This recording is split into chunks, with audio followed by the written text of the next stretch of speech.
नमस्कार दोस्तों, आज भी बहुत लोग मानते हैं कि गर्मी के टाइम पृथ्वी सूरज की बहुत नज़दीक होती है और सर्दी के टाइम पृथ्वी सूरज की बहुत दूर होती है। बट इन रियलिटी बिल्कुल ऐसा नहीं होता है। देखिए, अगर हिस्ट्री को फॉलो करते हैं तो 4th सेंचुरी में लोगों का मन में एक ऐसा ही क्वेश्चन आया था, अगर पृथ्वी सूरज की चार और एक सर्कुलर ऑर्बिट में घूमती है तो पृथ्वी पर अलग अलग मौसम कैसे संभव है।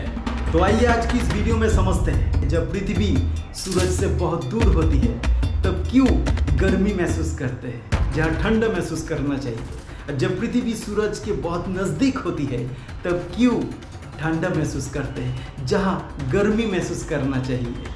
हम जानते हैं कि पृथ्वी का ऑर्बिट एक परफेक्ट सर्कल नहीं है बल्कि एलिप्टिकल है, जिसका अर्थ है कि पृथ्वी और सूरज के बीच डिस्टेंस वर्ष भर में कुछ चेंजेस यानी बदलती रहती है। जब पृथ्वी सूरज से सबसे निकट होती है तो इसे पेरिहिलियन कहा जाता है, जो आमतौर पर अर्ली जनवरी में होता है। जब पृथ्वी सूरज से सबसे दूर होती है तो इसे अफिलियन कहा जाता है, जो आमतौर पर अर्ली जुलाई यानी जुलाई के शुरू में होता है। हालांकि इन दोनों का डिस्टेंस बहुत ज्यादा नहीं होता है, केवल 3% का अंतर होता है। बस सोचिए, जब पृथ्वी सूरज के पास होती है तब पृथ्वी पर गर्मी के बजाय सर्दी होती है, और जब पृथ्वी सूरज से सबसे दूर होती है तब पृथ्वी पर सर्दी के बजाय गर्मी होती है। और दोस्तों, ये इसलिए होता है कि अर्थ का जो एंगल होता है ये 23.4 डिग्रीज में होता है, और इसलिए पृथ्वी पर मौसम परिवर्तन होता है। आइए इस चीज को समझते हैं। इसको अर्थ की एक्सिस कहा जाता है, और पृथ्वी खुद का एक्सिस के ऊपर घूमता है जिसको रोटेशन कहा जाता है, और सूरज के चार और घूमता है जिसको रिवोल्यूशन कहा जाता है।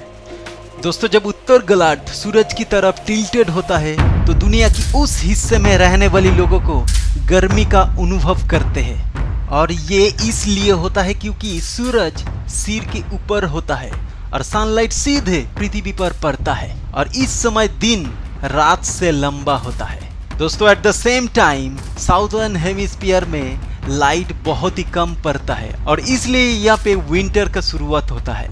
दोस्तों, इस तरह जब दक्षिणी गोलार्ध सूरज की तरफ टिल्टेड होता है तो दुनिया की उस हिस्से में रहने वाले लोगों को गर्मी का अनुभव होता है, लेकिन तब उत्तर गोलार्ध में सर्दी होती है। तो ऐसे ही पृथ्वी पर अलग अलग टाइम पर अलग अलग सीजन यानी मौसम देखने को मिलता है।